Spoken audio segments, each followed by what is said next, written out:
ఈరోజే మాఘ అమావాస్య సూర్యగ్రహణం మంగళవారం.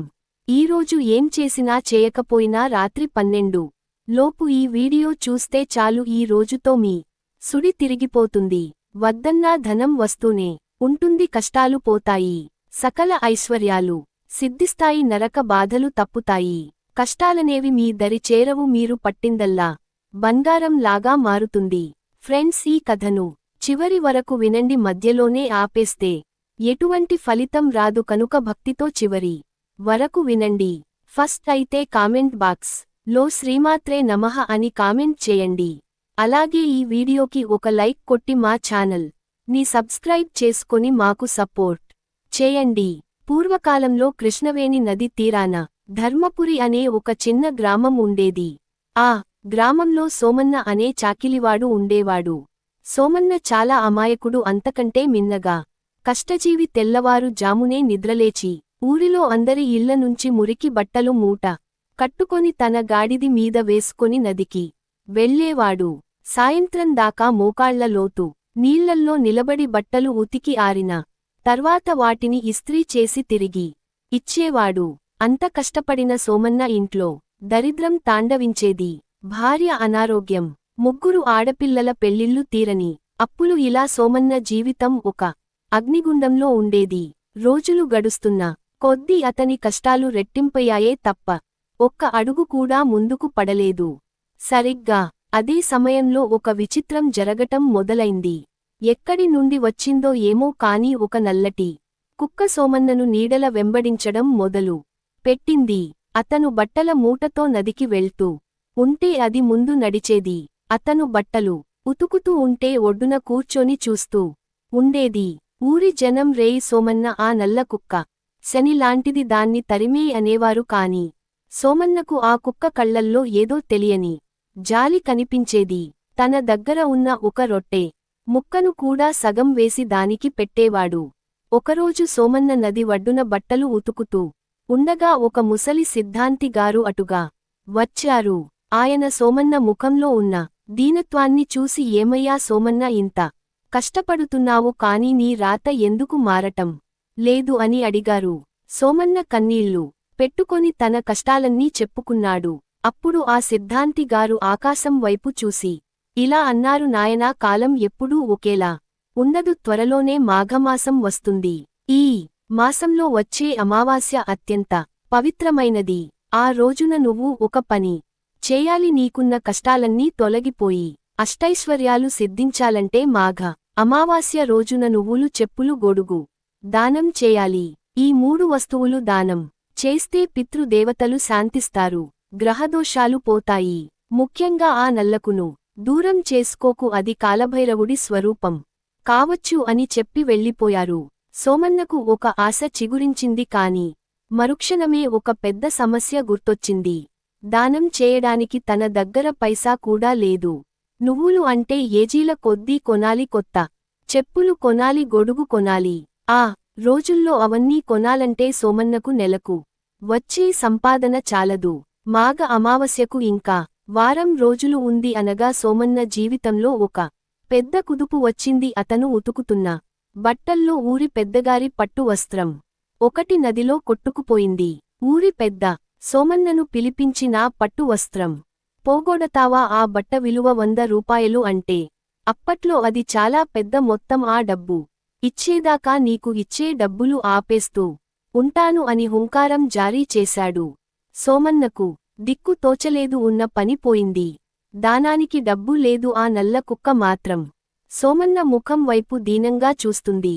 సోమన్న ఆ కుక్కతో ఇలా అన్నాడు, చూసావా మిత్రమా, దానం చేద్దామని అనుకున్నాను కాని దేవుడు నాకున్న ఆధారాన్ని కూడా లాగేసుకున్నాడు అని అన్నాడు.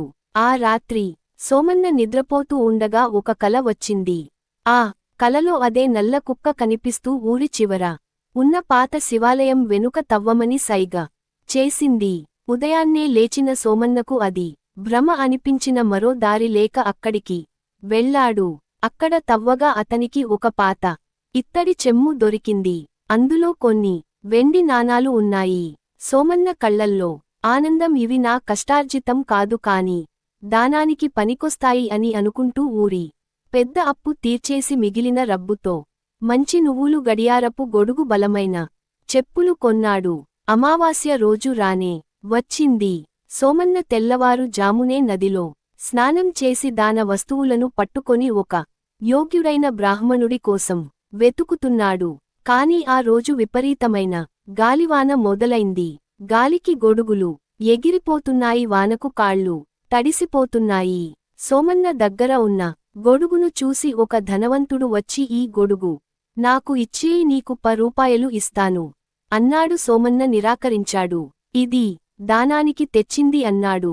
ఆ ధనవంతుడు నవ్వి, నీకే తినడానికి తిండి లేదు, దానాలు చేస్తావా అని ఎగతాళి చేశాడు. సోమన్న పట్టించుకోకుండా వానలో తడుస్తూ నడుస్తున్నాడు. దారిలో అతనికి ఒక ముష్టివాడు కనిపించాడు. అతను వణుకుతూ, చెప్పులు లేక కాళ్ళు గడ్డ కడుతూ ఉంటే నడవలేక ఇబ్బంది పడుతూ ఉన్నాడు.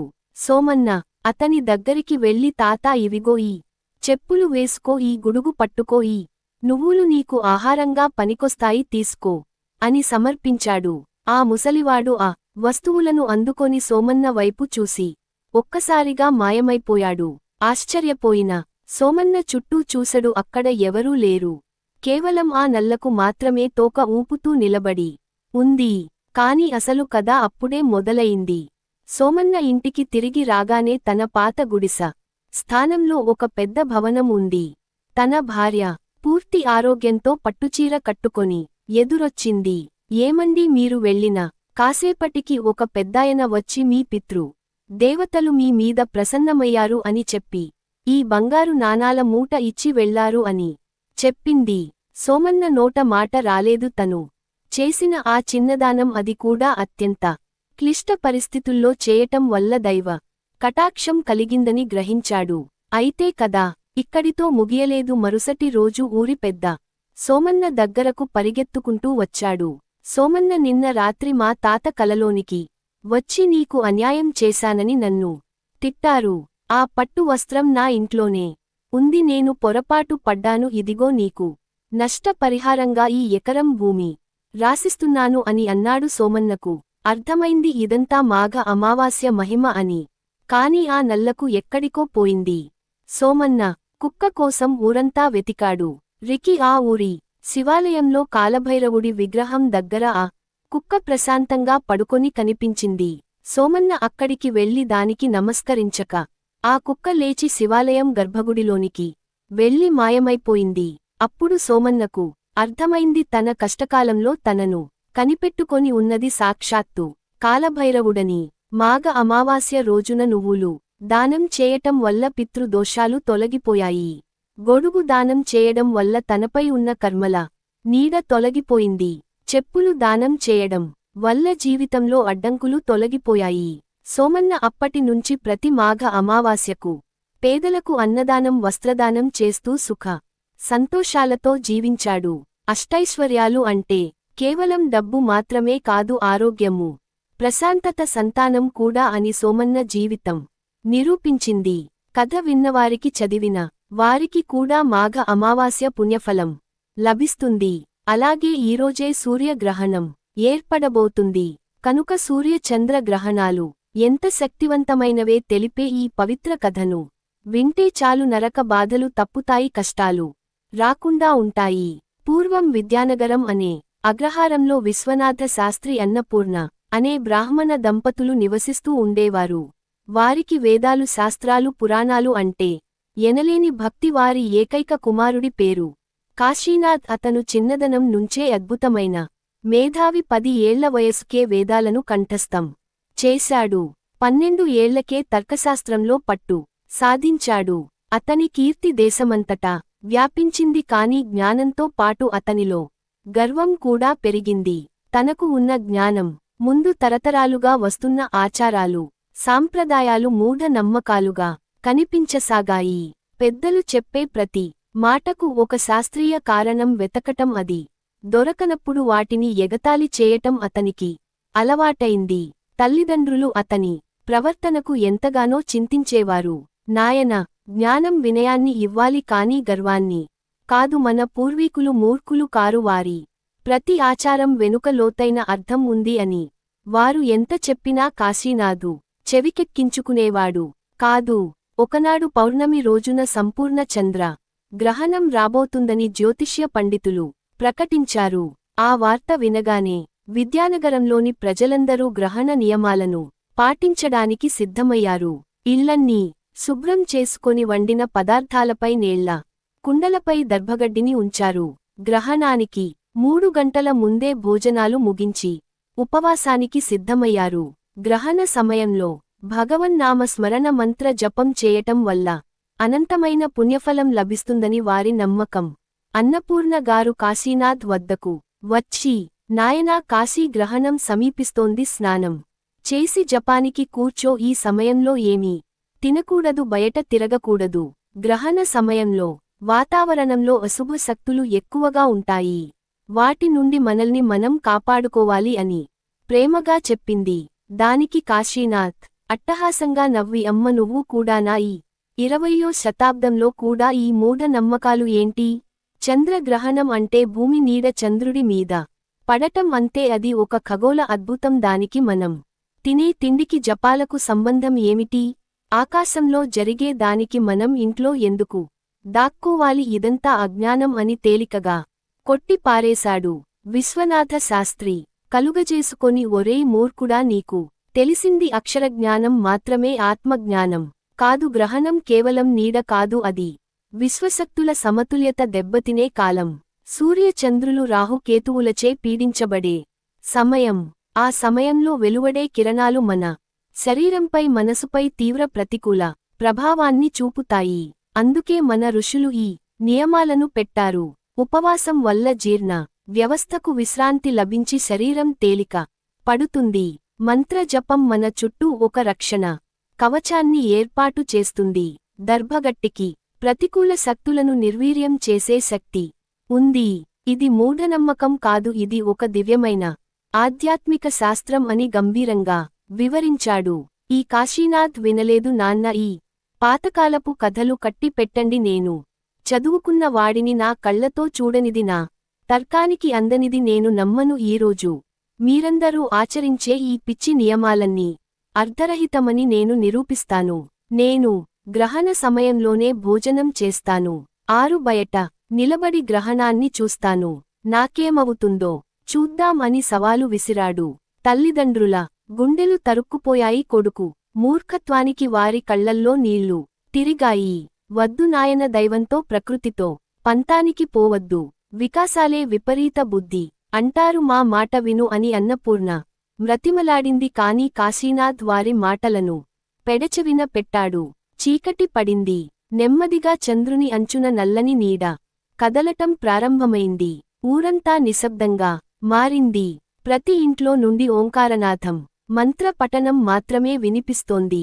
కాశీనాథ్ మాత్రం వికారంగా ఇంటి ముందున్న అరుగు మీద కూర్చొని ఆకాశం వైపు చూస్తూ నవ్వుకున్నాడు. చంద్రుడు నెమ్మదిగా రాహువు కబంధ హస్తాల్లోనికి జారుకుంటున్నాడు. స్వచ్ఛమైన వెన్నెల స్థానంలో ఒక వింతైన ఎర్రటి కాంతి ప్రపంచాన్ని ఆవరించింది. ఆకలిగా ఉంది, అన్నం పెట్టు అని ఇంట్లోకి వెళ్ళి అరిచాడు కాశీనాథ్. గ్రహణ సమయంలో వంటగదిలోనికి వెళ్ళకూడదు, అన్నం ముట్టకూడదు అని తల్లి ఏడుస్తూ చెప్పింది. కోపంతో కాశీనాథ్ స్వయంగా వంటగదిలోనికి వెళ్ళి మధ్యాహ్నం వండిన అన్నాన్ని తీసుకొని ఆరు బయటకు వచ్చి గ్రహణం పట్టిన చంద్రుడి కింద కూర్చుని తినటం ప్రారంభించాడు. చూశారా ఏమైంది? ఏ భూతము రాలేదు, ఏ శుభము జరగలేదు అని తల్లిదండ్రులను ఉద్దేశించి వెటకారంగా అన్నాడు. అప్పుడే విధివశాత్తున అతనికి ఒక కీడు జరిగింది. అతను ఆ మాట పూర్తి చేశాడో లేదో అతని గుండెల్లో ఒక సూది గుచ్చినట్లు భరించలేని నొప్పి మొదలైంది. చేతిలోని కంచంజారి కింద పడింది. కళ్ళు బైర్లు కమ్మాయి. శ్వాస ఆడలేదు. అమ్మ అని అరవాలని ప్రయత్నించాడు, కాని గొంతు పెగలలేదు. అతను నేల మీద కుప్పకూలిపోయాడు. తల్లిదండ్రులు భయంతో పరిగెత్తుకుంటూ వచ్చి అతన్ని లేపడానికి ప్రయత్నించారు. కాని అప్పటికే అతని ప్రాణం అనంత వాయువుల్లో కలిసిపోయింది. సాంప్రదాయాన్ని ఎగతాళి చేసిన అతని అహంకారం గ్రహణ సమయంలో తిన్న ఆ ఒక్క ముద్దతో అంతమైంది. క్షణాల్లో కాశీనాథ్ జీవాత్మ తన శరీరం నుండి వేరైంది.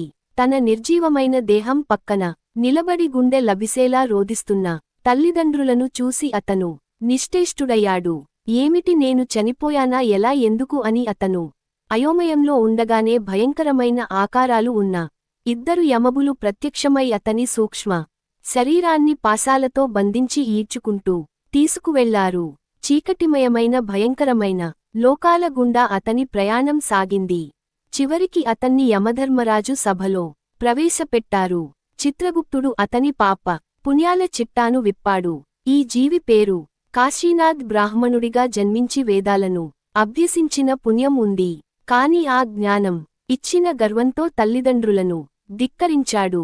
పవిత్రమైన గ్రహణ కాలాన్ని అపహాస్యం చేసి నియమాలను ఉల్లంఘించి అకాల మరణం పొందాడు. ఇతని పాప పుణ్యాలు సమానంగా ఉన్నందున తీర్పు కోసం కైలాసానికి పరమేశ్వరుని వద్దకు పంపాలి అని చదివి వినిపించాడు. యమబులు అతన్ని కైలాసానికి తీసుకువెళ్లారు. కోటి సూర్యుల ప్రకాశంతో వెలిగిపోతున్న ఆ దివ్యధామం చూసి కాశీనాథ్ కళ్ళు మూసుకుపోయాయి. మధ్యలో మణిమయ సింహాసనంపై త్రినేత్రుడు చంద్రశేఖరుడు, ఆ పరమేశ్వరుడు జగన్మాత పార్వతీదేవితో కొలువై ఉన్నాడు. ఆ దివ్య స్వరూపాన్ని చూడగానే కాశీనాథ్ అణువణువున ఉన్న గర్వం కరిగి నీరైపోయింది. భయం, పశ్చాత్తాపం అతన్ని ఆవహించాయి. సాష్టాంగ పడి ఆ దేవదేవుని పాదాలపై పడ్డాడు. శివుడు తన మూడో కన్నును కొద్దిగా తెరిచాడు. ఆ క్షణంలో కాశీనాథుకు సృష్టి స్థితి లయల యొక్క అనంతమైన విశ్వరూపం కనిపించింది. గ్రహాలు, నక్షత్రాలు, పాలపుంతలు అన్నీ ఆ పరమేశ్వరుని లీలా విలాసంలో భాగమని అతనికి అర్థమైంది. తాను శాస్త్రం అని వెర్రవీగిన జ్ఞానం ఆ బ్రహ్మాండం ముందు ఒక పసిపాప అక్షరాభ్యాసం లాంటిదని గ్రహించాడు. అప్పుడు శివుని గొంతు మేఘ గర్జనల వినిపించింది. ఓరి మూర్ఖ బ్రాహ్మణుడా, నీ తలను శాస్త్రాలతో నింపావు, కాని హృదయాన్ని వివేకంతో నింపలేదు. గ్రంథాలలోని అక్షరాలను రాసావు, కాని వాటి ఆత్మను గ్రహించలేకపోయావు. చంద్రగ్రహణం కేవలం భూమి నీడ అని భావించావు, కాని అది దేవతలకు, రాక్షసులకు మధ్య నిరంతరం జరిగే విశ్వ సంగ్రామంలో ఒక కీలక ఘట్టం. ఆ సమయంలో ప్రకృతి బలహీన పడుతుంది, దుష్ట శక్తులు విజృంభిస్తాయి. మామూలు సమయాల్లో నిన్ను కాపాడే దైవశక్తులు ఆ సమయంలో తమ శక్తిని ఉపసంహరించుకుంటాయి. అందుకే ఋషులు జప, తప, ఉపవాసాది నియమాలను విధించారు. అవి నిన్ను ఆ దుష్ట శక్తుల నుండి కాపాడే ఆధ్యాత్మిక కవచాలు. నువ్వు గ్రహణ సమయంలో ఆహారం స్వీకరించి నీ శరీరంలోనికి కేవలం అన్నాన్ని కాదు, ఘనీభవించిన ప్రతికూల శక్తిని ఆహ్వానించావు. నీ అహంకారమే ఆ శక్తికి వాహకంగా మారి నీ ప్రాణాలను హరించింది. నియమాన్ని ఉల్లంఘించడం కన్నా దాన్ని అపహాస్యం చేసి నిన్ను కన్నవారికి దుఃఖం మిగిల్చడం నీవు చేసిన మహాపాపం అని శివుడు అన్నాడు. శివుని మాటలు ఈటెల్లా గుచ్చుకోగా కాశీనాథి వెక్కి వెక్కి ఏడ్చాడు. ప్రభువు, నన్ను క్షమించు, నా అజ్ఞానాన్ని మన్నించు, నాకు మరో అవకాశం ప్రసాదించు అని పాదాలపై పడి వేడుకున్నాడు. అప్పుడు కరుణామయి అయిన పార్వతీమాత శివుని వైపు చూసి, స్వామి, పసివాడు తెలియక తప్పు చేశాడు, కరుణించండి అని కోరింది. శివుడు, దేవి కర్మఫలాన్ని ఎవరు తప్పించుకోలేరు, కాని ఇతని తల్లిదండ్రుల పుణ్యఫలం ఇతను గతంలో చేసిన వేద అధ్యయనం కారణంగా ఇతనికి మరో జన్మను ప్రసాదిస్తున్నాను. కాని ఈసారి అతను ధనవంతుల ఇంట్లో జ్ఞాన గర్వంతో పుట్టడు, ఒక నిరుపేద నిష్ఠాగరిష్ఠుడైన పూజారి ఇంట్లో జన్మిస్తాడు. జీవితంలో కష్టాలను అనుభవించి వినయాన్ని నేర్చుకుంటాడు. ఈ జన్మలో చేసిన తప్పు వాసనగా అతని ఆత్మలో నిక్షిప్తమే. మరుజన్మలో గ్రహణ కాలం అంటే చెప్పలేని భక్తి, భయం అతనిలో ఉంటాయి. తన జీవిత కాలమంతా సనాతన ధర్మ నియమాలలోని వైజ్ఞానిక, ఆధ్యాత్మిక రహస్యాలను ప్రజలకు విడమరిచి చెప్పి వారిని ధర్మ మార్గంలో నడిపించడమే అతని జీవిత లక్ష్యం అవుతుంది అని అనుగ్రహించాడు. కాలచక్రం గిర్రున తిరిగింది. కొన్ని శతాబ్దాల తర్వాత గంగా నది తీరంలోని ఒక చిన్న కుగ్రామంలో సోమయాజులు అనే పెద్ద పూజారికి ఈ బ్రాహ్మణుడు కుమారుడిగా జన్మించాడు. అతనికి జ్ఞానదేవుడు అని పేరు పెట్టారు.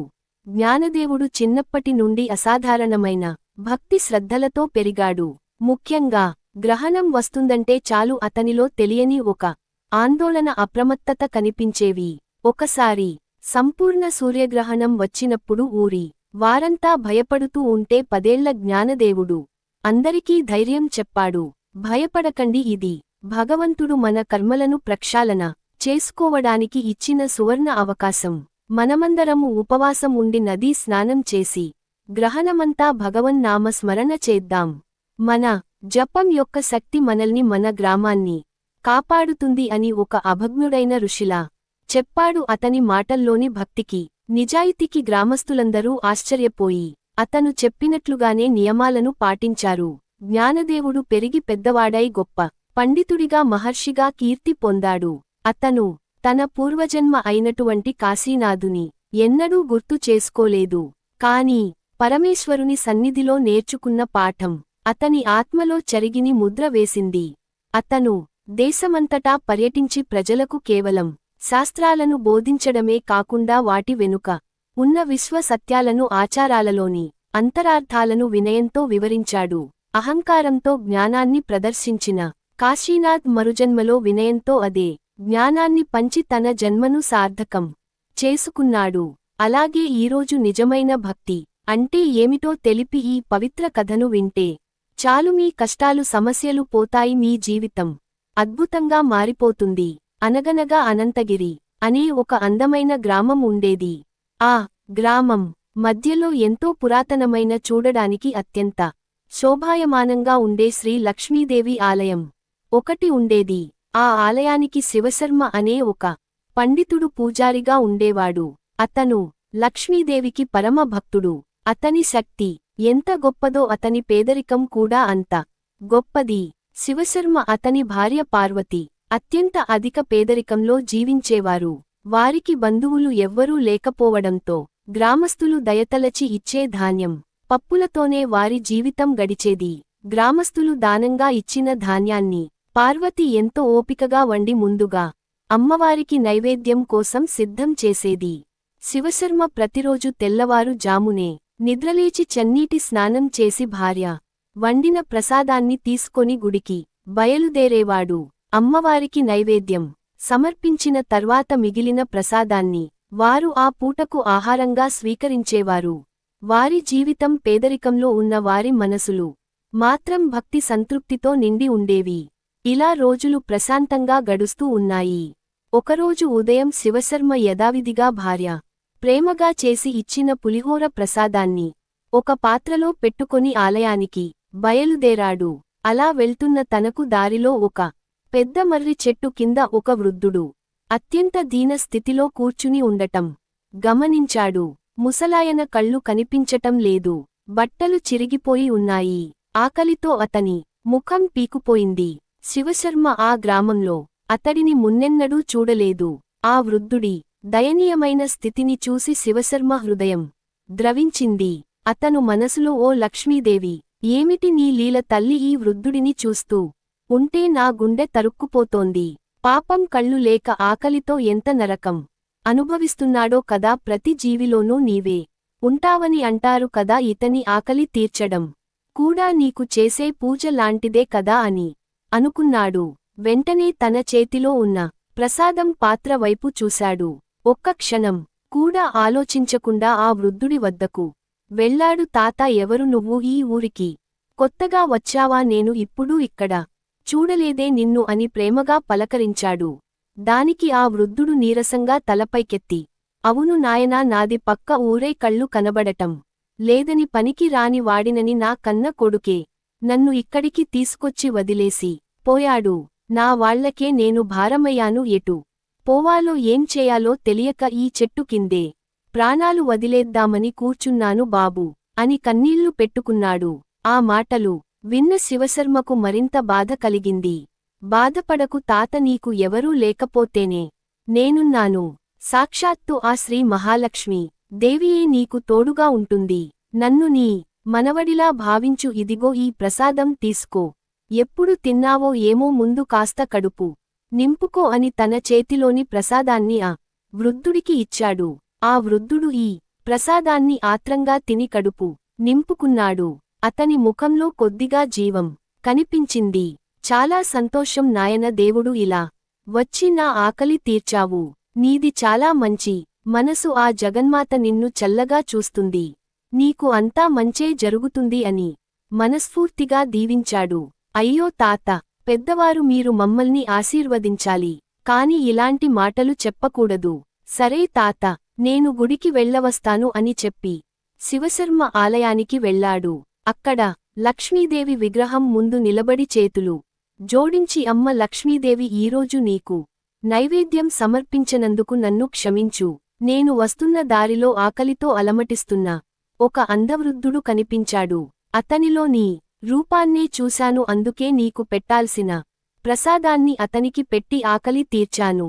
నేను చేసింది తప్పైతే నన్ను క్షమించు తల్లి, నన్ను మన్నించు తల్లి అని వేడుకున్నాడు. చటి రోజు కూడా పార్వతి ప్రసాదం సిద్ధం చేయగా శివశర్మ గుడికి బయలుదేరాడు. ఆ రోజు దారిలో కాళ్ళు చచ్చుబడిపోయి నడవలేని స్థితిలో ఉన్న ఒక కుష్ఠిరోగి కనిపించాడు. అతని శరీరంపై పుండ్లు గాయాలు ఉన్నాయి. జనం అతడిని చూసి చీదరించుకుంటూ దూరంగా వెళ్ళిపోతున్నారు. శివశర్మ అతడిని చూసి అక్కడే ఆగిపోయాడు. ఆ కుష్ఠిరోగి శివశర్మను చూసి అయ్యా దయచేసి ఏమనుకోకండి, 2 రోజులుగా పచ్చి మంచి నీళ్లు కూడా ముట్టలేదు. ఆకలితో ప్రాణం పోతుంది. మీ దగ్గర ఏమైనా ఉంటే కాస్త అన్నం పెట్టి పుణ్యం కట్టుకోండి అని దీనంగా వేడుకున్నాడు. ఆ మాటలకు శివశర్మ కరిగిపోయాడు. అయ్యా, నా దగ్గర ఈ కొద్దిపాటి ప్రసాదం మాత్రమే ఉంది. ఇది మీ ఆకలిని పూర్తిగా తీరుస్తుందో లేదో తెలియదు, కాని దయచేసి స్వీకరించండి అని తన చేతిలోని ప్రసాదాన్ని ఆ కుష్ఠిరోగికి ఇచ్చాడు. అక్కడి నుండి గుడికి వెళ్ళి మళ్ళీ అమ్మవారి ముందు నిలబడి తల్లి లక్ష్మీదేవి, ఈరోజు కూడా నీకు నైవేద్యం తీసుకురాలేకపోయాను. దారిలో ఆకలితో అడుగుతున్న ఒక ఆర్తునిని చూసి నా మనసు ఆగలేదు. అతని ఆకలి తీర్చడమే నీకు చేసే సేవ అని భావించాను. నా ఈ తప్పును క్షమించు తల్లి అని ప్రార్థించాడు. ఇదంతా వైకుంఠంలో నుండి లక్ష్మీదేవి గమనిస్తూ చిరునవ్వు చిందించింది. అది చూసిన విష్ణుమూర్తి దేవి, నీ చిరునవ్వుకు కారణం ఏమిటి? ఏదో విశేషం జరిగినట్లుంది. ఆ ఆనందానికి కారణం చెప్తే నేను కూడా సంతోషిస్తాను కదా అని అడిగాడు. దానికి లక్ష్మీదేవి నవ్వుతూ, స్వామి, భూలోకంలో నా పరమ భక్తుడైన శివశర్మ నిస్వార్థ భక్తిని కరుణను చూస్తూ ఉంటే నాకు ఎంతో ఆనందంగా ఉంది. నాకు సమర్పించాల్సిన నైవేద్యాన్ని ఆకలితో ఉన్న ఆర్తులకు పెట్టి వారిలో నన్నే చూసుకుంటున్నాడు. తాను చేస్తున్న పుణ్య కార్యానికి కూడా నా దగ్గర క్షమాపణలు కోరుకుంటున్న అతని అమాయకత్వం, స్వచ్ఛమైన మనసు నాకు నవ్వు తెప్పిస్తున్నాయి. మానవ సేవే మాధవ సేవ అనే సూక్తికి అతడు నిలువెత్తు నిదర్శనం అని అంది. అప్పుడు స్వామివారు, దేవి, నాకు మీ భక్తుని అతని భార్య పార్వతిని పరీక్షించాలని ఉంది. వారి చేతి భోజనం రుచి చూడాలని కోరికగా ఉంది. వారి ఔదార్యాన్ని స్వయంగా చూడాలనుకుంటున్నాను అని అన్నాడు. అలాగే స్వామివారి నిష్కల్మసమైన మనసును మీరు కూడా చూడండి అని లక్ష్మీదేవి అంగీకరించింది. వెంటనే వారిద్దరూ ఒక సాధారణ వృద్ధ దంపతుల రూపాలను ధరించారు. నారాయణుడు నారాయణయ్యగా, లక్ష్మీదేవి లక్ష్మమ్మగా మారి తీర్థయాత్రలు చేస్తున్న వారిలాగా శివశర్మ ఇంటికి వెళ్లారు. అయ్యా, ఇంట్లో ఎవరైనా ఉన్నారా అని నారాయణయ్య బయట నుండి పిలిచాడు. శివశర్మ బయటకు వచ్చి, ఎవరండి మీరు అని అడిగాడు.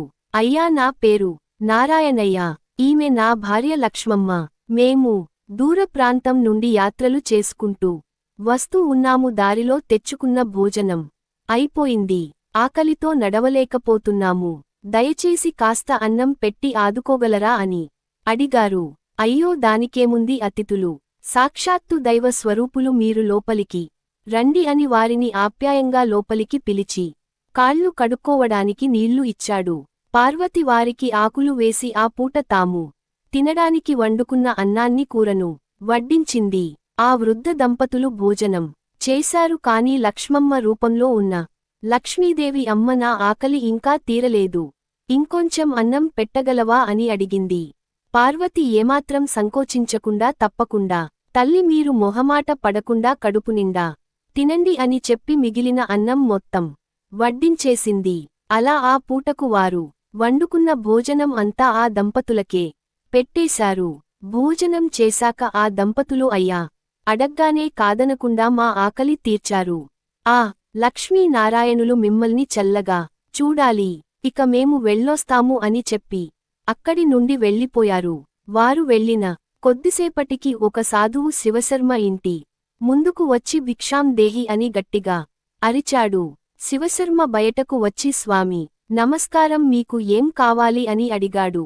నాయనా, ఉదయం నుండి భిక్ష కోసం తిరుగుతున్నాను. ఎక్కడ ఎవ్వరూ పట్టించుకోలేదు. ఆకలితో ప్రాణాలు పోతున్నాయి. కాస్త భోజనం పెట్టి నా ప్రాణం నిలబెట్టు అని వేడుకున్నాడు. శివశర్మకు గుండె ఆగినంత పని అయింది. ఇంట్లో వండినది మొత్తం ఇందాక వచ్చిన దంపతులకు పెట్టేశారు. ఇప్పుడు ఈ సాధువు ఆకలి ఎలా తీర్చాలి? ఒక మెతుకు కూడా లేదు. స్వామి, క్షమించండి, మీకు పెట్టడానికి నా దగ్గర ఇప్పుడు ఏమీ లేదు అని బాధగా చెప్పాడు. అలా అనకండి బాబు, మీరే నా ఆకలి తీర్చాలి, లేదంటే నేను ఇక్కడే పడిపోతాను అని సాధువు దీనంగా అన్నాడు. శివశర్మకు ఏం చేయాలో పాలుపోలేదు. భార్య పార్వతితో, పార్వతి, ఏం చేద్దాం, ఆకలి అని వచ్చిన వారిని వట్టి చేతులతో ఎలా పంపటం? అమ్మ లక్ష్మీదేవి, నువ్వే ఒక దారి చూపించు అని కన్నీళ్లతో ప్రార్థించాడు. కొద్దిసేపు ఆలోచించిన తర్వాత పార్వతి లోపలికి వెళ్ళి తన మెడలో ఉన్న పసుపు తాడులోని తాలిబొట్టును తీసి భర్త చేతిలో పెట్టింది. ఏవండి, ఇదిగోండి, ఈ తాలిబొట్టును అమ్మి వచ్చిన డబ్బుతో బియ్యము, సరుకులు తీసుకురండి. వాటితో వండి ఆ సాధువు ఆకలి తీరుద్దాం అంది. శివశర్మ నిర్ఘాంతపోయాడు. ఏమిటి పార్వతి, ఇది నువ్వేం మాట్లాడుతున్నావో నీకు అర్థమవుతుందా? నీకు నేనేమి ఇవ్వలేకపోయాను. ఇప్పుడు నీ మెడలోని మాంగల్యాన్ని కూడా దూరం చేయలేను. వద్దు పార్వతి, నేను ఆ సాధువు కాళ్లపై పడి క్షమించమని వేడుకుంటాను అని వెళ్ళిపోయాడు. పార్వతి అతడిని ఆపి, ఆగండి, నాకు మీరు కట్టిన ఈ పసుపు తాడు చాలు, నా మాంగల్యం. మీరే ఆకలితో వచ్చిన వారిని పంపించడం మహాపాపం, దయచేసి వెళ్ళండి అని కన్నీళ్లతో చెప్పింది. భార్య మాటలకు అంగీకరించక తప్పలేదు. శివశర్మ బరువెక్కిన హృదయంతో ఆ తాలిబొట్టును తీసుకొని నగల వ్యాపారి దగ్గర అమ్మి ఆ డబ్బుతో సరుకులు కొని ఇంటికి తెచ్చాడు. పార్వతి వేగంగా వంట చేసి ఆ సాధువుకు కడుపునిండా భోజనం పెట్టింది. సాధువు తృప్తిగా భోజనం చేసి, నాయనా తల్లి, మీ ఔదార్యం సామాన్యమైనది కాదు. ఆ లక్ష్మీ నారాయణులు మిమ్మల్ని సదా రక్షిస్తారు అని దీవించి వెళ్ళిపోయాడు. అతను వెళ్ళగానే శివశర్మకు ఇందాక వచ్చిన వృద్ధ దంపతులు మర్చిపోయిన ఒక చిన్న సంచి కనిపించింది. దాన్ని తెరిచి చూడగా అందులో ఒక బంగారు నాణం మెరుస్తూ కనిపించింది. అయ్యో పాపమా, పెద్దవాళ్లు దీన్ని ఇక్కడే మర్చిపోయారు. ఎంత బాధపడుతున్నారో ఏమో, వారు ఎంతో దూరం వెళ్ళి ఉండరు. వెంటనే వారికి దీన్ని ఇచ్చి వస్తాను అని ఆ నాణ్యాన్ని తీసుకొని బయటకు పరిగెత్తబోయాడు. అంతలో ఆ నాణం అతని చేతి నుండి మాయమయ్యా ప్రదేశంలో ఒక ప్రకాశవంతమైన వెలుగు నిండిపోయింది. ఆ వెలుగులో నుండి సాక్షాత్తు శ్రీ లక్ష్మీనారాయణులు శంఖ చక్ర గదాలై ప్రత్యక్షమయ్యారు. వారిని చూడగానే శివశర్మ పార్వతీ దంపతుల కళ్ళ నుండి ఆనంద భాష్పాలు జలజలా రాలాయి. వారిద్దరూ స్వామి వారి పాదాల ముందు మోకరెళ్లారు. పరమాత్మ నారాయణ జగన్మాత లక్ష్మీదేవి, మమ్మల్ని కరుణించారా తండ్రి. మీ దివ్య దర్శనంతో మా జన్మ ధన్యమైంది స్వామి అని ఆనందంతో ఉప్పొంగిపోయాడు. అప్పుడు లక్ష్మీదేవి చిరునవ్వుతో, మా స్వచ్ఛమైన నిస్వార్థమైన భక్తికి నీ కరుణ హృదయానికి మేము ప్రసన్నలమయ్యాము. మేమే వృద్ధ దంపతుల రూపంలో వచ్చి నీ ఆతిథ్యం స్వీకరించాము. నిన్ను పరీక్షించడానికే ఇంకా ఆకలిగా ఉందని అడిగాను. చివరకు సాధువు రూపంలో వచ్చి మీ దాన గుణాన్ని, త్యాగాన్ని పరీక్షించాను. మీరు ఆకలితో ఉన్న వారిలో మమ్మల్ని చూశారు. మీ భార్య తన మాంగల్యం కన్నా అతిథి సేవకే ప్రాధాన్యతనిచ్చింది. మీవంటి నిస్వార్థ భక్తులు ఉన్నంత కాలం ఈ భూమిపై ధర్మం నిలుస్తుంది. మీ దంపతులు చేసిన దానధర్మాలు, సేవలు నేరుగా వైకుంఠానికి చేరాయి. పేదవారికి, అభాగ్యులకు చేసే సేవ స్వయంగా మాకు చేసిన సేవతో సమానం. మీ భక్తికి, త్యాగానికి మేము ఎంతో సంతోషించాము. మీకు సకల సంపదలు, అష్టైశ్వర్యాలు ప్రసాదిస్తున్నాము అని దీవించింది. అలా వారికి అష్టైశ్వర్యాలు ప్రసాదించి లక్ష్మీనారాయణులు అంతర్ధానమయ్యారు. తర్వాత శివశర్మ పార్వతీ దంపతులు ఆ సంపదతో ఒక పెద్ద అన్నదాన సత్రం కట్టించి తమ జీవితాంతం పేదల ఆకలి తీరుస్తూ, వారి కష్టాలలో తోడుగా నిలుస్తూ నిజమైన దైవసేవ చేస్తూ ధన్యులయ్యారు. అలాగే ఈ మాఘ అమావాస్య రోజు మాఘ పురాణంలోని ఈ పవిత్ర కథను వింటే చాలు, జన్మ జన్మల పాపాలు పోతాయి. కోటి జన్మల పుణ్యం వస్తుంది. పటిందలా బంగారం అవుతుంది. ఎంతో అదృష్టం ఉంటే తప్ప ఈ కథలను వినలేరు. పూర్వం సమస్త శాస్త్ర కోవిదుడగు గౌతమ మహర్షి అనేకమంది శిష్యులతో కలిసి తీర్థయాత్రలు చేస్తూ కృష్ణవేణి నది తీరానికి చేరుకున్నాడు. అది మాఘమాసం కావటంతో గౌతముడు కృష్ణా నది తీరంలో ఆశ్రమం ఏర్పరచుకొని ప్రతిరోజు కృష్ణా నదిలో మాఘస్నానం చేస్తూ నది వడ్డినే లక్ష్మీ నారాయణులను పూజిస్తూ మాఘ పురాణ ప్రవచనం చేస్తూ ఉండేవాడు. ఆ రోజు మాఘశుద్ధ దశమి. గౌతముడు ప్రతిరోజు లాగే మాఘస్నానం చేసి నది ఒడ్డున ఉన్న అశ్వత్థ వృక్షం కింద మండపాన్ని ఏర్పాటు చేసుకొని ఫల పుష్పాలతో మండపాన్ని అలంకరించి శ్రీహరిని పూజించి మాఘ పురాణ ప్రవచనం చేయిస్తూ ఉండేవాడు. ఆ సమయంలో ఒక కుక్క అక్కడకు వచ్చి కూర్చుంటుంది. పూజా ప్రదేశంలో ప్రవేశించి అర్హత కుక్కకు లేదు గనుక గౌతముని శిష్యులు కుక్కను అదిలించగా ఆ కుక్క అశ్వత్థ వృక్షానికి ప్రదక్షిణ చేసి తిరిగి అదే స్థానంలో కూర్చుంటుంది. శిష్యులు మళ్ళీ అదిలించగా తిరిగి అలాగే చేసింది. ఈ విధంగా కుక్క 3 ప్రదక్షిణాలు పూర్తి చేసింది. మాఘశుద్ధ దశమి ఆదివారం రోజు అశ్వత్థ వృక్షానికి లక్ష్మీ నారాయణునికి ముమ్మారు ప్రదక్షిణ చేసిన పుణ్యఫలం చేత కుక్క తన దేహాన్ని విడిచి సకల ఆభరణ భూషితుడైన చక్రవర్తిగా మారాడు. ఆ చక్రవర్తి గౌతమునికి నమస్కరించి నిలిచెను. కుక్క చక్రవర్తిగా మారటం చూసిన గౌతముడు ఆశ్చర్యంతో నీవు ఎవరవు గంధర్వుడవా, చక్రవర్తివా, నీ పూర్వజన్మ వృత్తాంతం ఏమిటి అని ప్రశ్నించగా ఆ చక్రవర్తి గౌతమునికి నమస్కరించి ఇలా చెప్పసాగాడు. ఓ మునిపుంగవ, నేను వంగదేశపు రాజును. నా పేరు వేగరథుడు. చంద్రవంశమున పుట్టిన నేను ప్రజలను కన్నా బిడ్డల వలె పరిపాలిస్తూ ఉండేవాడిని. ధర్మం మీద ఆసక్తితో ఎన్నో దాన ధర్మాలు చేశాను. చెరువులు బావులు తవ్వించాను. మహర్షులకు యజ్ఞ యాగాదులు చేసుకోవడానికి అవసరమైన ద్రవ్యాన్ని సమకూర్చాను. ఎన్నో గుళ్లను నిర్మించాను. ఎన్ని చేసినా నాకు సద్గతులు కలగలేదు. అందుకు కారణం ఏమిటో చెప్తాను. ఒకనాడు నా వద్దకు పయంగలుడు అనే ఒక ముని వచ్చి తాను చేస్తున్న యజ్ఞానికి అవసరమైన ద్రవ్యాన్ని కోరాడు. చక్రవర్తిగా ఆ మునిని నేను యథాశక్తి సత్కరించాను. అప్పుడు ఆ ముని నాతో, రాజా, నీకు ఒక రహస్యం చెప్తాను. మాఘమాసంలో సూర్యోదయం వేళ నదీ స్నానం చేసి మాఘ వ్రతాన్ని ఆచరించి మాఘ పురాణం శ్రవణం చేస్తే అశ్వమేధయాగం చేసిన ఫలితం లభిస్తుంది. విష్ణు సాయుధజ్యం కలుగుతుందని చెప్పాడు. కర్మవశాత్తు ముని మాటలను నేను ధిక్కరించాను.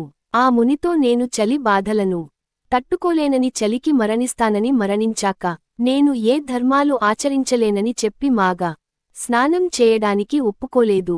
ఆ మహర్షి నాకు నచ్చ చెప్పడానికి ప్రయత్నించిన నేను వినిపించుకోలేదు. ఆ పాప ఫలంగా ఆ తర్వాత నేను 100 జన్మలు గాడిదిగా పుట్టాను. తర్వాత 4 సార్లు కుక్కగా పుట్టాను. ఇప్పుడు నాకు ఈ చక్రవర్తి రూపం తిరిగి ఎలా వచ్చిందో అర్థం కావటం లేదు. ఆ సందేహాన్ని తీర్చండి అని రాజు గౌతమ మహర్షిని కోరాడు. రాజు మాటలు విన్న గౌతముడు, ఓ రాజా, నేడు మాఘశుద్ధ దశమి. పరమ పవిత్రమైన ఈరోజు కృష్ణా నది తీరంలో జరుగుతున్న మాఘ వ్రతాన్ని కల్లారా చూసవు. నా శిష్యులు అదిలించడంతో 3 సార్లు అశ్వత్థ వృక్షానికి లక్ష్మీ నారాయణులకు ప్రదక్షిణాలు చేశావు. మాఘ పురాణాన్ని విన్నావు. దీనితో నీ పాపం పోయి చక్రవర్తి రూపం తిరిగి వచ్చింది. ఇప్పుడైనా కృష్ణ నదిలో మాఘస్నానం చేసి తరించు అనగా ఆ రాజు నదిలో మాఘస్నానం చేసి ధరించాడు. ఎంతలో ఆ అశ్వత్థ వృక్షం తొర్రలో నుంచి ఒక కప్ప కిందపడి అటు ఇటు పొర్లి తన రూపాన్ని విడిచి సుందరాంగియగు శ్రీ రూపం ధరించి గౌతముని ముందు నిలిచింది. గౌతమ మహర్షి ఆశ్చర్యంతో ఆమె వృత్తాంతం గురించి వివరించమని కోరగా ముని కాంత అయిన ఆ సుందరాంగి ఇలా చెప్పటం మొదలు పెట్టింది. మునికాంత గౌతమునితో, మహర్షి, నేను పూర్వజన్మలో జ్ఞానసిద్ధి అనే ముని కుమార్తెను, ప్రజ్ఞాముని భార్యను. మేము కావేరి నది తీరంలో ఆశ్రమం నిర్మించుకొని నివసిస్తూ ఉండేవాళ్లం. నా భర్త సమస్త ధర్మములు తెలిసినవాడు, గొప్ప ఆత్మజ్ఞాని. అతను ప్రతినిత్యము కావేరీ నదిలో స్నానం చేస్తూ తపస్సు చేసుకుంటూ ధర్మాచరణ చేస్తూ ఉండేవాడు. ఇంతలో మాఘమాసం వచ్చింది. నా భర్త ప్రతిరోజు కావేరీ నదిలో మాఘస్నానం చేస్తూ మాఘమాసానికి అధిపతి అయిన శ్రీ మహావిష్ణువును భక్తి శ్రద్ధలతో పూజిస్తూ ఉండేవాడు. ఒకనాడు ఆయన నన్ను కూడా మాఘస్నానానికి రమ్మని పిలిచాడు. మాఘ స్నానం చేసి నది ఒడ్డున శ్రీహరిని దీపాలతో ఫల పుష్పాలతో అర్చించి మధుర పదార్థాలు నివేదించి నది వడ్డినే మాఘ పురాణ శ్రవణం చేయమని నన్ను ప్రోత్సహించాడు. మాఘమాసం మొత్తం ఈ విధంగా శ్రీహరిని పూజించి పురాణ శ్రవణం చేస్తే కోటి యజ్ఞ ఫలితం లభిస్తుందని, శాశ్వత ముక్తి లభిస్తుందని నా భర్త ఎంత చెప్పినా నేను వినిపించుకోలేదు. నా భర్త చెప్పిన మాటలు వినకుండా నేను మాఘం ఏమిటి, స్నానం ఏమిటి, ఈ చలిలో ఎవరైనా స్నానం చేస్తారా? నేను సూర్యుడు నడినెత్తి మీదకు వచ్చేవరకు ఆశ్రమం నుంచి బయటకే రాలేను. అలాంటిది సూర్యోదయంతో చల్లని నది నీటిలో స్నానం ఎలా చేస్తాను? మీరు చెప్పిన కర్మ విశేషములను చేస్తే చలితో నేను మరణిస్తాను అంటూ మాఘస్నానాన్ని చులకన చేస్తూ మాట్లాడాను. నా మాటలకు ఆగ్రహంతో అంతటి శాంత స్వరూపుడైన నా భర్త నన్ను శపించాడు. ధర్మాన్ని అతిక్రమించిన కుమారుని, దుర్భాషలాడు భార్యను, బ్రాహ్మణ ద్వేషి అయిన రాజును తక్షణమే శపించాలన్న నియమాన్ని అనుసరించి నా భర్త నన్ను కృష్ణవేణి నది తీరంలో నీరు లేని అశ్వర్థ వృక్షం తొర్రలో కప్పలా పడి ఉండమని శపిస్తాడు. నీరు లేకుండా కప్ప జీవనం ఎంతో కష్టం కదానా? పొరపాటుకు చింతించి నా భర్తను శాప విమోచనం చెప్పమని ప్రార్థించగా ఆయన ఎప్పుడైతే కృష్ణవేణి నది తీరంలో మాఘశుద్ధ దశమి రోజు గౌతముని చేసే మాఘ వ్రతాన్ని చూసి మాఘ పురాణం శ్రవణం చేయటం వలన నా కప్ప రూపం పోయి మామూలు రూపం వస్తుందని తెలిపినాడు. ఈరోజు మీరు చేసిన మాఘ వ్రతాన్ని చూసిన పుణ్యానికి నా అసలు స్వరూపం వచ్చిందని గౌతమునికి చెప్తూ నమస్కరించింది మునిపత్ని. మునిపత్ని చెప్పిన మాటలు విన్న గౌతముడు చిరునవ్వు నవ్వుతూ, పతివ్రత అయిన స్త్రీ భర్త మాటలను అతిక్రమించరాదు. చలికి భయపడి మాఘస్నానం చేయకుండా నీ భర్త మాటలను అతిక్రమించి మహా అపరాధం చేశావు కాబట్టి నీవు కప్ప రూపంలో పడి ఉండాల్సి వచ్చింది. ఇప్పటికైనా కృష్ణవేణి నదిలో స్నానం చేసి మాఘ స్నానం చేసి నీ పాప పరిహారం చేసుకో అన్న గౌతముని మాటలకు ఆ మునిపత్ని కృష్ణ నదిలో మాఘస్నానం చేసి పునీతురాలైంది. కైలాసంలో శివుడు పార్వతితో, పార్వతి విను కృష్ణా నదిలో మాఘస్నానం చేసి శ్రీహరిని ఆరాధించిన పుణ్యానికి ఆ మునిపత్ని శాశ్వత వైకుంఠవాసాన్ని పొందింది. మాఘ స్నానానికి ఉన్న విశిష్టతను పార్వతీదేవితో చెప్పాడు. ఒకసారి కృష్ణ మహర్షి జహ్నుమునితో, ఓ మునింద్ర, మాఘమాస వ్రత మహత్యమును తెలియజేసెదను, శ్రద్ధగా వినుము అని ఇలా చెప్పసాగెను. పూర్వము ద్వాపర యుగమున విదేహ దేశమున క్రూర అను పేరు గల శూద్ర స్త్రీ ఉండెను. ఆమె ఒక రైతు భార్య, మిక్కిలు కోపము గలది. ఆ దంపతులకు జ్ఞానియగు పుత్రుడు కలడు. అతడు దయావంతుడు, ధర్మాచరణం అంటే ఇష్టము కలవాడు. వాని భార్య పతి భక్తి కలిగినది, ఉత్తమురాలు. ఆమెకు కూడా ధర్మ కార్యక్రమములను చేయుట అందు ఇష్టము కలదు. ఆమె బంధువులకు, దీనులకు, అతిథులకు అందరికీ యథాశక్తి సేవ చేసేది. అత్తమామలకు ఎప్పుడూ సేవ చేస్తూ ఉండేది. కాని క్రూర మాత్రం కోడలిని తప్పు చేయకపోయినా నిందిస్తూ ఉండేది. కాని ఆమె మాత్రం అత్తమాములు పెట్టు హింసలను భరించుచూ ఓర్పుతో, వినయ విధేయతలతో వారికి యథాశక్తి సేవలు చేస్తూ ఉండేది. ఒకనాడు ఇట్టి హింసను పొంది దుఃఖించుచున్న భార్యను చూసి క్రూర పుత్రుడు తన తల్లిదండ్రులతో ఇట్లనెను, నాయనా, అమ్మ, నా మాటను వినండి. నా మాట మనకు కీర్తిని కలిగిస్తుంది, ధర్మమును సాధించి పెడుతుంది. మీకు మీ కోడలిపై కోప్మెందుకు? కలహమునకు కారణం ఏమిటి? మీ శరీరములకు బాధను కలిగించు ఈ కోపముతో మీకేమి ప్రయోజనము? సర్వ సంపదలను నశింపచేయు కలహమెందుకు? నేను గాని నా భార్య గాని మీకేమి అపకారమును చేసితిమి? మీ ఈ కోపమునకు కారణము నాకు కనిపించుట లేదు. పెరిగిన కోపము వల్ల ఆయువు, ధనము, కీర్తి, సుఖము, గౌరవము, జ్ఞానము మునగునవి నశించును కదా. సర్వజ్ఞులైన పెద్దలైన మీరు కోపమును మాని మా యందు దయను చూపి సర్వజన సంపత్తమైన ఓర్పు వహించండి అని పలికెను. పుత్రిని మాటలను విని క్రూర భర్తతో పాటు మిక్కిలి కోపముతో ఇట్లనెను, మూర్ఖుడా, పో ఉమ్ము, నీవెంత, నీ భార్య ఎంత, తల్లిదండ్రులకు ఇలా నీతి బోధన చేయు నిన్ను, నీ భార్యను నేను ఏమి చేసినా తప్పు లేదు అని పలికి కొడుకును, కోడలిని మరలా మాటిమాటికి పలుమార్లు నిష్కారణముగా కొట్టెను. దెబ్బలు తింటున్న పుత్రుడు రోషమును చెందెను.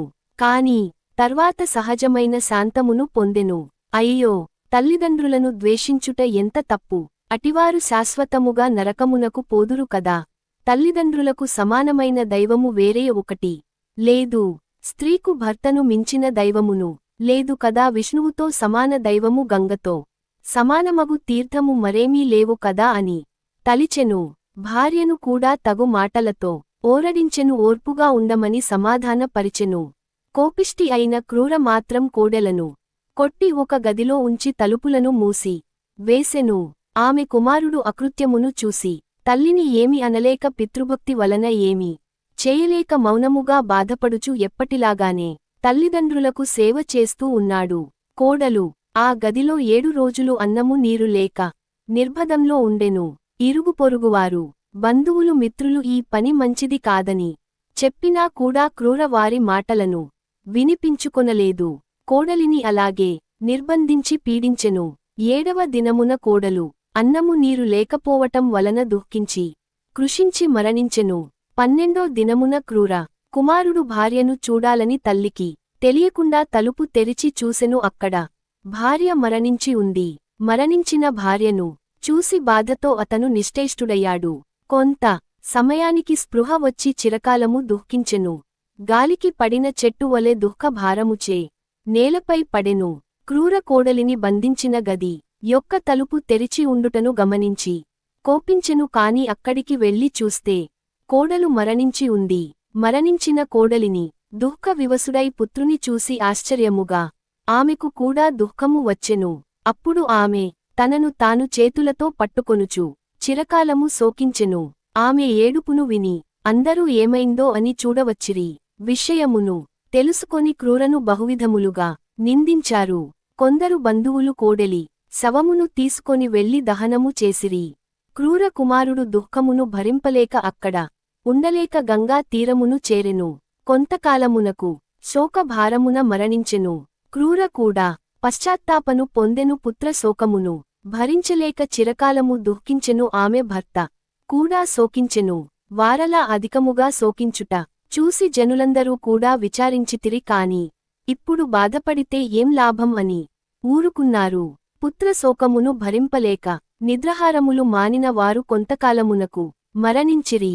యమలోకమున చేరి వారు ఆశివ్రత నరకము అనగా కత్తుల బోనులో చిరకాల శిక్ష అనుభవించిరి. తర్వాత చంపా తీరమున సర్పములే జన్మించితిరి. అవి చెట్టు త్వరలో నివసించారు. కొంతకాలమునకు ధీరుడు ఉపధీరుడు అను 2 సజ్జనులు అచ్చటకు వచ్చిరి. చంపానదిలో మాఘమాస స్నానం ఆచరించి సర్ప దంపతులన్న చెట్టు క్రింద శ్రీహరిని అర్చించిరి. మాఘమాస మహిమను పురాణముగా చెప్పుకొనిరి. సర్ప దంపతులు శ్రీహరి పూజను చూచుట వలన మాఘమాస మహిమను వినుట వలన వారి పాపములు అక్కడితో పోయినవి. పుణ్యము కలిగెను. వారు వెంటనే సర్పదేహములను విడిచి దివ్యదేహములను ధరించిరి. వారికై దివ్య విమానము వచ్చెను. ఆ విమానంలో వారు శ్రీహరి సాన్నిధ్యమును చేరి అహునుముని వర్యా మాఘమాస వ్రతమిట్టిదని ఎంతకాలము చెప్పినను పూర్తి కాదు. ఇంతమందియే మాఘమాస వ్రత మహిమ వలన తరించారని చెప్పుటకు వీలులేదు. ఎన్నో యుగముల నుండి ఎంతమందియో ఉత్తమ మునులు సజ్జనులు రాజులు వైశ్యులు బ్రాహ్మణులు శూద్రులు పురుషులు స్త్రీలు బాలురు పశుపక్షాదులు వారు వీరనే తేడా లేకుండా సర్వప్రాణులను మాఘమాస వ్రతమును ఆచరించుట వలన చూచుట వలన వినుట వలన తరించిరి. ఎట్టి పాపాత్ముడు అయినను మాఘమాస వ్రతమును ఆచరించినచో చేసిన పాపములు పోయి పుణ్య లోకములు కలుగును అనటంలో ఎటువంటి సందేహం లేదు అని మదమహాముని జహ్నుమునికి మాఘమాస వ్రత మహిమను వివరించెను. అలాగే ఈరోజు పౌర్ణమి అమావాస్య అక్కా చెల్లెల కథను వింటే చాలు శివయ్య అనుగ్రహం కలుగుతుంది. ఒక రాజ్యంలో ఒక రాజు ఒక రాణి ఉండేవారు. ఆయనకు 2 కుమార్తెలు 2 కుమారులు ఉన్నారు. ఒక కుమార్తె పేరు అమావాస్య, మరొక కుమార్తె పేరు పౌర్ణమి. పౌర్ణమి చాలా భక్తి కలిగి ఉండేది. ఎప్పుడూ కూడా గోవులకు సేవలను చేస్తూ ఉండేది. తానే అన్ని పనులను చేసేది. అమావాస్య మాత్రం ఎప్పుడూ కూడా ఏ పూజలు చేయడానికి ఆసక్తి చూపించేది కాదు. ఆమె ఎప్పుడూ కూడా దైవ ప్రార్థన చేయలేదు. అమావాస్య ఏ పని కూడా చేసేది కాదు. కాని అక్కా చెల్లెళ్ళు ఇద్దరికీ మాత్రము ఒకరంటే ఒకరు చాలా ఇష్టంగా ఉండేవారు. కాని పూర్ణిమ అంటే రాజుకు రాణికి అంత ఇష్టం ఉండేది కాదు. వారిద్దరూ కూడా అమావాస్యను ఎక్కువగా ప్రేమగా చూసేవారు. తన కొడుకులిద్దరినీ కూడా ప్రేమగా చూసుకునేవారు. తన కొడుకుల విషయంలోనే ఎక్కువ శ్రద్ధను తీసుకుంటూ ఉండేవారు. కాలం గడిచే కొద్దీ రాజుగారి పిల్లలు పెరిగి పెద్దయ్యారు. రాజదంపతులు రాజకుమారులు ఇద్దరికీ కూడా వివాహాన్ని చేశాడు. కుమార్తెలకు కూడా వివాహం చేయాలని నిర్ణయించుకున్నాడు. అప్పుడు రాణి రాజుతో ఇలా చెప్తుంది, చూడండి, పూర్ణిమ ఎప్పుడూ కూడా ఎక్కువగా పని చేయడానికి ఇష్టపడుతుంది, గోసేవ చేయడానికి ఇష్టపడుతుంది, భజనలు కీర్తనలు అంటూ ఉంటుంది. అందువలన ఆమెకు ఎవరైనా పేదింటి అబ్బాయిని చూసి పెళ్లి చేయమని చెప్తుంది. ఎందుకంటే ధనవంతుల కుటుంబంలోనికి వెళ్ళినట్లయితే ఇవన్నీ చేయడానికి కుదరదు. కాబట్టి మనం పౌర్ణమిని పేద ఇంటికి పంపిద్దాం అంటుంది. దానికి రాజు కూడా సరే అని చెప్పి సంబంధాలు వెతకడం మొదలు పెట్టాడు. చివరికి రాజు పూర్ణిమకు ఒక పేదింటి అబ్బాయితో వివాహాన్ని ఖాయం చేశాడు. ఇక ఇప్పుడు రాణి ఇలా అంటుంది, మహారాజా, అమావాస్యకు కూడా మనము వివాహాన్ని చేద్దాము. అక్క చెల్లెళ్ళు ఇద్దరికీ కలిపి పెళ్లి చేయండి అని చెప్పింది. అప్పుడు రాజుగారు అదే గ్రామానికి చెందిన వేరొక రాజకుమారుడితో అమావాస్యకు వివాహాన్ని కుదిరించాడు. రాజు రాణికి అమావాస్యకు రాజకుమారుడితో వివాహం కుదిరిందని చెప్పగానే చాలా సంతోషించి అప్పుడు ఆమె మనసులో ఇలా అనుకుంటుంది, పేద ఇంట్లో పూర్ణిమ ఎలా ఉంటుందో ఇప్పుడు చూస్తాను. ఆమె ఎప్పుడూ పూజలు పూజలు అంటూ ఉంటుంది. ఆమెకు దేవుడు ఎలా సహాయం చేస్తాడో చూద్దాము అని అనుకుంటుంది. సమయం రాగానే రాజుగారు తన ఇద్దరు కుమార్తెలకు కూడా వివాహాన్ని చేశాడు. అమావాస్యకు చాలా సంపదను కూడా ఇచ్చాడు. కాని పూర్ణిమకు మాత్రము ఏమీ ఇవ్వలేదు. వారి సోదరులు అమావాస్యను మరియు పూర్ణిమను చాలా ప్రేమగా చూసుకుంటూ ఉండేవారు. కాని అమావాస్య మాత్రము వదినగార్లపై ఎప్పుడూ కూడా పెత్తనాన్ని చలాయిస్తూ ఉండేది. పౌర్ణమి మాత్రం ప్రతి పనిలోనూ కూడా వాళ్లకు సహాయాన్ని చేస్తూ ఉండేది. పెళ్లయ్యాక అమావాస్య పూర్ణిమ ఇద్దరూ కూడా తమ అత్తగారి ఇంటికి వెళ్ళిపోయారు. ఒకసారి అమావాస్య తమ ఇంట్లో శివ పూజను ఏర్పాటు చేసుకుంది. ఆ పూజకు ఊర్లో అందరినీ పిలిచింది, కాని తన సోదరి పౌర్ణమిని మాత్రం పిలవలేదు. పౌర్ణమి తన ఇంటి గుమ్మం దగ్గరే కూర్చుని ఉంది. అప్పుడు కొందరు ఆడవాళ్లు పౌర్ణమితో, మీ చెల్లెలు ఇంట్లో ఈరోజు ఈశ్వర పూజ జరుగుతోంది, నువ్వు రావా అని అడిగారు. అప్పుడు పౌర్ణమి ఇలా చెప్తుంది, మా చెల్లి నన్ను పిలవలేదు, నేను ఎలా వెళ్ళను అని అంటుంది. అప్పుడు ఆ మహిళలు, దైవ పూజ జరుగుతున్నప్పుడు ఎవరూ పిలవాలని ఏమీ లేదు, ఎవరైనా సరే వెళ్ళవచ్చు, అందువలన నువ్వు కూడా మాతో రమ్మని పిలిచారు. దాంతో పౌర్ణమి ఆ పూజకు వెళ్ళింది. అమావాస్య పౌర్ణమిని చూసి, నేను నిన్ను పిలవలేదు కదా, నా ఇంటికి ఎందుకు వచ్చావు అని కోపంగా అడుగుతుంది.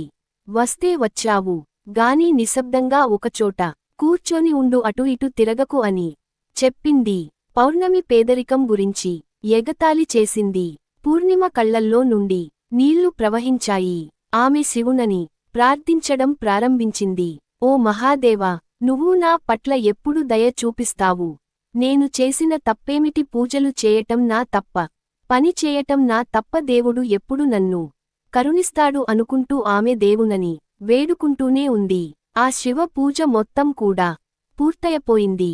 అమావాస్య అందరికీ కూడా ప్రసాదాన్ని ఇచ్చింది. కాని పౌర్ణమికి మాత్రం ఏమీ ఇవ్వలేదు. దాంతో పౌర్ణమి అక్కడి నుండి తిరిగి వచ్చేసింది. ఆమె దారిలో ఇలా అనుకుంటుంది, నేను ఇప్పుడు ప్రసాదాన్ని తీసుకొని వెళ్లకుండా ఇంటికి వెళ్ళినట్లయితే నా పిల్లలు ప్రసాదాన్ని అడుగుతారు, అప్పుడు నేను వారికి ఏ సమాధానం చెప్పాలి అని బాధపడింది. తర్వాత ఆమె అన్న వదినల దగ్గరకు వెళ్ళాలి అని అనుకుంది. ఇంటికి వెళ్లి తన భర్తలో పిల్లలతో అన్నగారి ఇంటికి వెళ్లి వస్తాను అని చెప్పి అన్నగారి ఇంటికి బయలుదేరింది. పౌర్ణమి అలా నడుచుకుంటూ వెళ్తూ ఉండగా దారిలో ఒక తులసి చెట్టు కనిపించింది. అక్కడ ఒక వృద్ధురాలు కూర్చొని ఉంది. ఆ ముసలి ఆవిడ పౌర్ణమిని ఆపి, అమ్మ, నువ్వు ఎవరు, ఎక్కడికి వెళ్తున్నావు అని అడిగింది. ఆమె అడిగిన ప్రశ్నలకు పూర్ణిమ తన గురించి ఇలా వివరణ ఇచ్చింది. తనను తను పరిచయం చేసుకుంది. అప్పుడు ఆ ముసలి తల్లి ఇలా అంటుంది, అమ్మ చూడు, ఈ తులసి మొక్క ఎండిపోతుంది. అందులో కొద్దిగా నీటిని పోయమని చెప్పి ఇక్కడ ప్రదేశాన్ని అంతా కూడా శుభ్రం చేయమని చెప్పింది. తనకు స్నానానికి నీళ్లు కూడా తోడమని చెప్పింది. పౌర్ణమి దయతో సరే అని చెప్పి ఆ ప్రదేశాన్నంతా కూడా శుభ్రం చేసింది. ముసలి అవ్వ స్నానం చేయడానికి నీటిని కూడా ఏర్పాటు చేసింది. ఆమె పాదాలను నొక్కింది. అన్ని పనులు అయిపోయిన తర్వాత వేరే ఏమైనా పని ఉందా అమ్మ అని అడిగింది. ఏమీ లేదని చెప్పి ఆమె పౌర్ణమికి తన ఆశీర్వాదాలను ఇచ్చింది. పౌర్ణమి ఇంకొద్దిగా ముందుకు వెళ్ళింది. ఇంకొంచెం ముందుకు వెళ్ళేసరికి తనకు ఒక గుడి కనిపించింది. ఆ గుడి దగ్గర ఒక సాధువు కూర్చుని ఉన్నాడు. ఆ సాధువు మరెవరో కాదు, దేవుళ్ళకే దేవుడు మహాదేవుడే. అక్కడ కూర్చొని ఉన్నాడు. ఆయన పౌర్ణమిని ఆపి ఇలా అడుగుతాడు, తల్లి నువ్వు ఎవరు, ఎక్కడికి వెళ్తున్నావు అని అడిగాడు. పౌర్ణమి తన గురించి వివరణ ఇచ్చి నేను మా అన్నా వదినెల దగ్గరకు వెళ్తున్నాను అని చెప్పింది. అప్పుడు ఆ ముసలి బాబా వేషంలో ఉన్న పరమేశ్వరుడు తల్లి ఈ గుడిని కొద్దిగా శుభ్రం చేస్తావా అని అడిగాడు. తనకి పౌర్ణమి సరే చేస్తాను అని చెప్పి ఆ గుడిని శుభ్రం చేసింది. ఇంకా ఆ సాధువుకు కూడా సేవలు చేసింది. అప్పుడు పరమేశ్వరుడు రూపంలో ఉన్న ఆ సాధువు పౌర్ణమికి ఆశీర్వాదాలు ఇచ్చారు. ఆమె ఇంకొద్దిగా ముందుకు వెళ్ళింది. ఇంకొంచెం ముందుకు వెళ్ళేసరికి అక్కడ కాళీమాత ఆలయం కనిపించింది. తను ఆ కాళీమాత గుడి దగ్గరికి వెళ్ళేసరికి అక్కడ ఒక ముసలి అవ్వ కనిపించింది. ఆమె పౌర్ణమిని పిలిచి చూడమ్మా, ప్రతి ఒక్కరు కూడా గుడికి వస్తున్నారు, వెళ్ళిపోతూ ఉన్నారు, కాని ఎవ్వరూ ఈ గుడిని శుభ్రం చేయటం లేదు. చూడు ఎంత మురికిగా ఉందో, కాస్త ఈ గుడిని శుభ్రం చేస్తావా అని అడిగింది. దానికి పౌర్ణమి సరే అమ్మ అలాగే చేస్తాను అని చెప్పి తన గుడిని మొత్తం కూడా శుభ్రం చేసింది. శుభ్రం చేసి కాళీమాతకు పూజలు చేసుకుంది. పూజలు చేసుకుని ఆమె మళ్లీ బయలుదేరింది. ఇంకొద్దిగా ముందుకు వెళ్ళేసరికి ఒక నది వచ్చింది. ఆ నది దగ్గర ఒక ముసలి అవ్వ కూర్చుని ఉంది. ఆ ముసలి అవ్వ రూపంలో ఉన్నది మరెవరో కాదు, ఆమె గంగామాత. గంగామాత పౌర్ణమితో ఇలా చెప్తోంది, చూడు తల్లి, ప్రతి ఒక్కరూ కూడా ఈ నదిలోనికి దిగి స్నానం చేస్తున్నారు, వెళ్ళిపోతూ ఉన్నారు. ఇక్కడ అంతా కూడా చాలా మురికిగా ఉంది. పైన ప్రదేశం అంతా కూడా చాలా మురికిగా చేశారు. చెత్తంతా పేరుకుపోయింది. ఇదంతా శుభ్రం చేస్తావా అని అడిగింది. దానికి పౌర్ణమి అలాగే చేస్తాను అని చెప్పి ఆ ప్రదేశాన్నంతా కూడా శుభ్రం చేసింది. శుభ్రం చేసిన తర్వాత అక్కడే ఉన్న నావలో కూర్చుని తను ఆ నావ దాటి అవతల వద్దకు వెళ్ళి తన అన్న ఇంటికి వెళ్ళింది.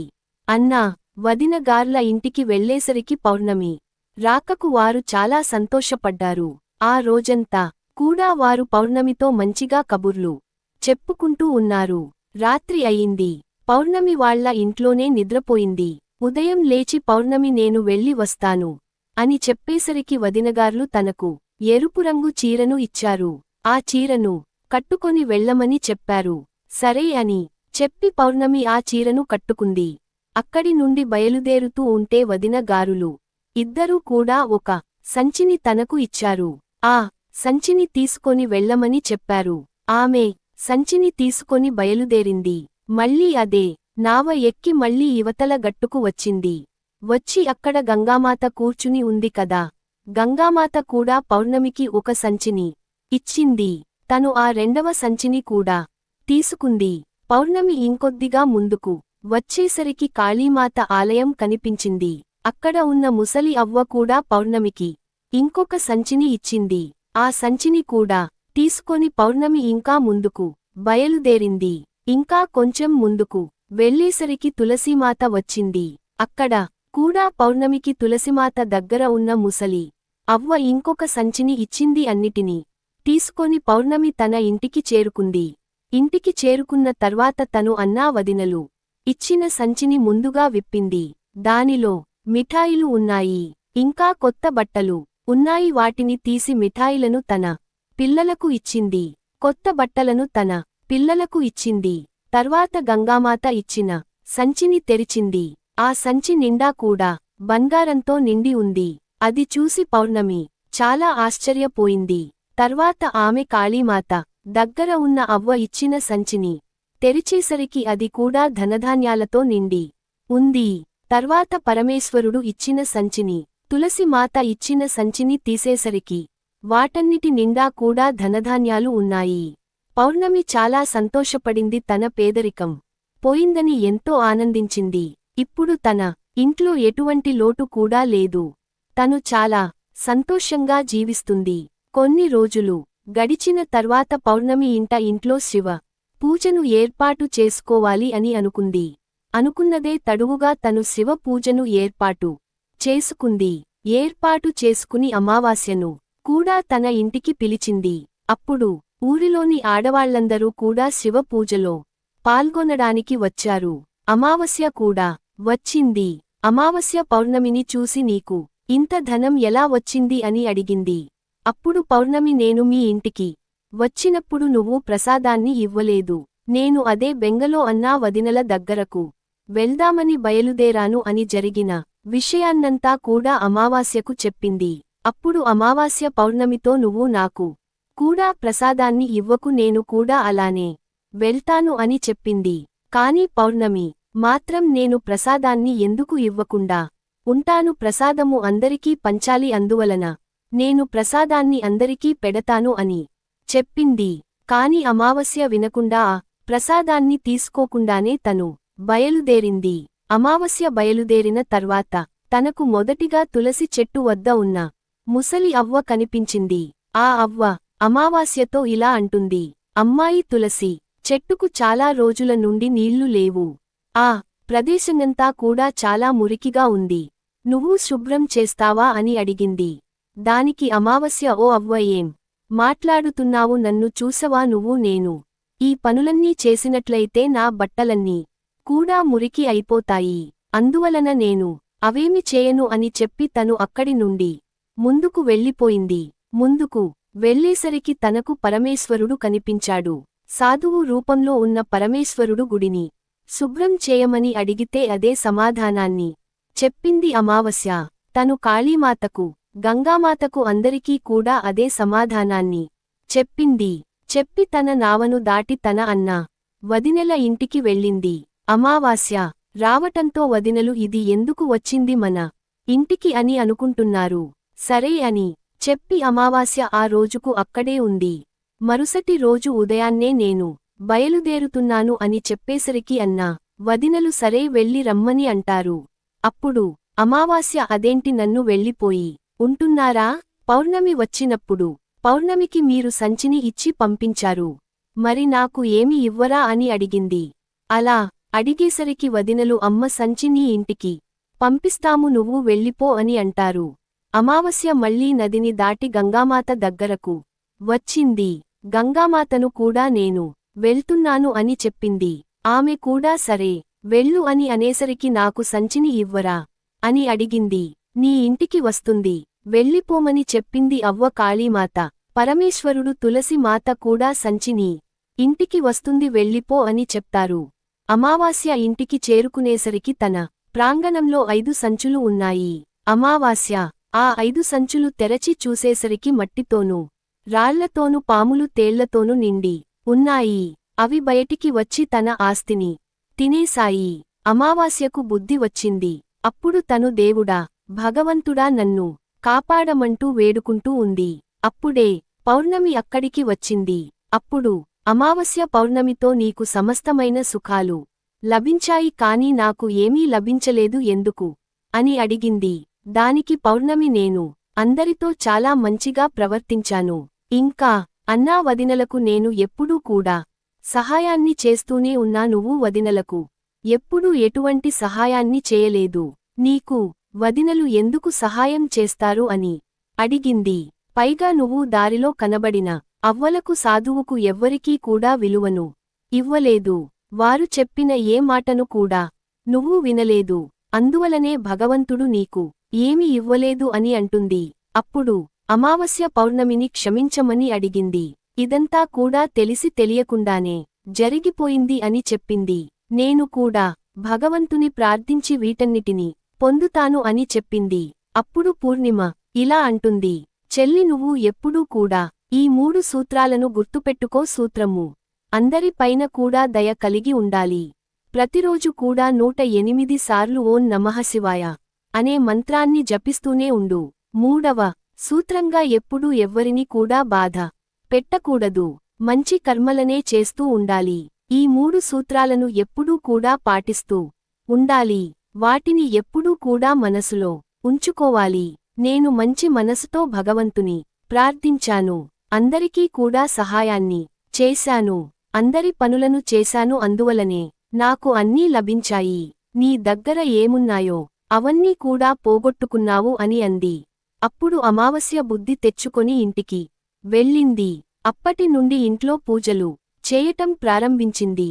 రోజు పరమేశ్వరుని క్షమాపణ అడగటం మొదలు పెట్టింది. కాబట్టి ఎప్పుడూ కూడా మంచి కర్మలను చేయాలి అనే విషయాన్ని ఈ కథ ద్వారా గ్రహించాలి. కాబట్టి ఈరోజు రాత్రి 12 లోపు ఈ కథలు వింటే చాలు, మీ సుడి తిరిగిపోతుంది. వద్దన్న ధనం వస్తూనే ఉంటుంది. కష్టాలు పోతాయి. సకల ఐశ్వర్యాలు సిద్ధిస్తాయి. నరక బాధలు తప్పుతాయి. కష్టాలు అనేవి మీ దరి చేరవు. మీరు పట్టిందల్లా బంగారం లాగా మారుతుంది.